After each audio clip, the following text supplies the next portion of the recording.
আসসালামু আলাইকুম এভরিওয়ান। আজ আপনাদের সাথে শেয়ার করব খোসা সহ কাঁচা আমের টক ঝাল মিষ্টি আচার। এই আচারটা খিচুড়ির সাথে খেতে অনেক বেশি ভালো লাগে, আর একবার বানিয়ে আপনারা সারা বছরের জন্য এই আচারটা সংরক্ষণ করে রাখতে পারেন।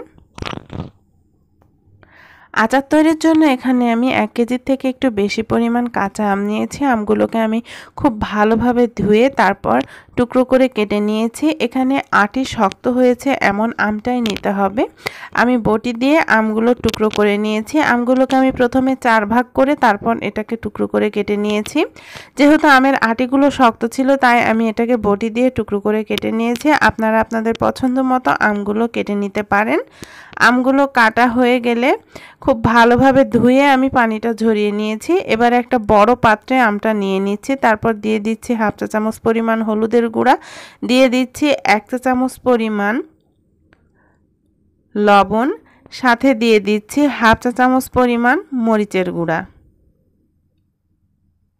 এবারে দিয়ে দিচ্ছি প্রায় 1 টেবিল চামচ পরিমাণ সরিষা বাটা। আমি এখানে কালো সরিষাটা নিয়েছি, আপনারা চাইলে হলুদ সরিষাটাও নিতে পারেন। এবারে সবগুলো উপকরণ আমের সাথে খুব ভালোভাবে মাখিয়ে নিতে হবে।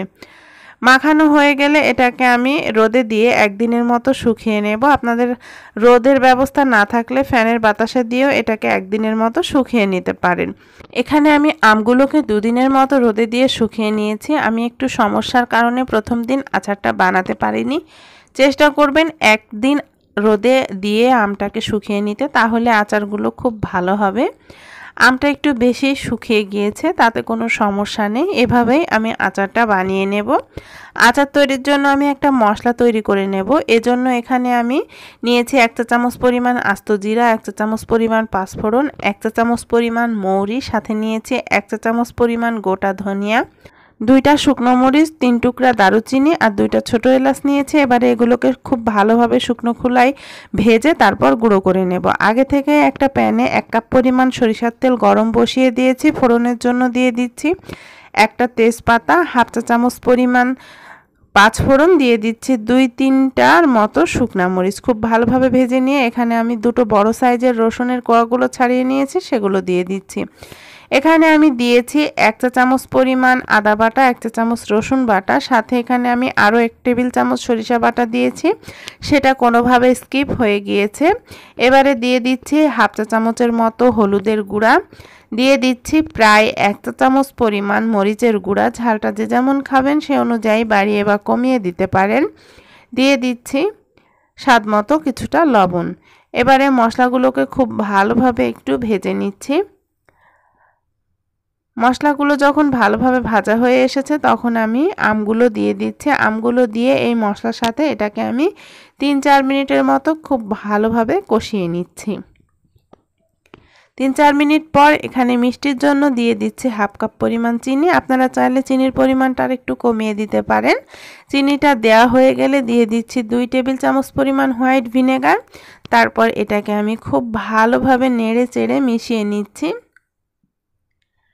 খুব ভালোভাবে নেড়েচেড়ে মেশানো হয়ে গেলে চুলার জালটা একেবারে লোতে রেখে ঢাকনাটা খোলা রেখে আমি আচারটাকে আধা ঘন্টার মতো জাল করে নেব। মাঝে মধ্যে একটু নাড়াচাড়া করে দিতে হবে। চুলার জালটা একেবারে লোতে রেখে আমি আচারটা তৈরি করে নিচ্ছি। আধা ঘন্টা পর আচারটা রেডি হয়ে এসেছে। আমগুলো খুব সুন্দরভাবে সেদ্ধ হয়ে গিয়েছে। এবারে আমি আগে থেকে যে ভাজা মশলাটা করে রেখেছিলাম সেটা দিয়ে দিচ্ছি। তারপর খুব ভালোভাবে নেড়েচেড়ে মিশিয়ে নিচ্ছি। মেশানো হয়ে গেলে আমি চুলাটা বন্ধ করে দিচ্ছি। আমাদের আচারটা পুরোপুরি রেডি হয়ে গিয়েছে। এবার চুলা থেকে নামিয়ে নিচ্ছি। তারপর পুরোপুরি ঠান্ডা করে নেব। এই তো চুলা থেকে নামিয়ে পুরোপুরি ঠান্ডা করে নিয়ে তারপর আচারটাকে আমি পরিবেশন করে নিচ্ছি। প্রিয় দর্শক, ভীষণ মজাদার টক ঝাল মিষ্টি খোসা সহ কাঁচা আমের আচার পুরোপুরি রেডি।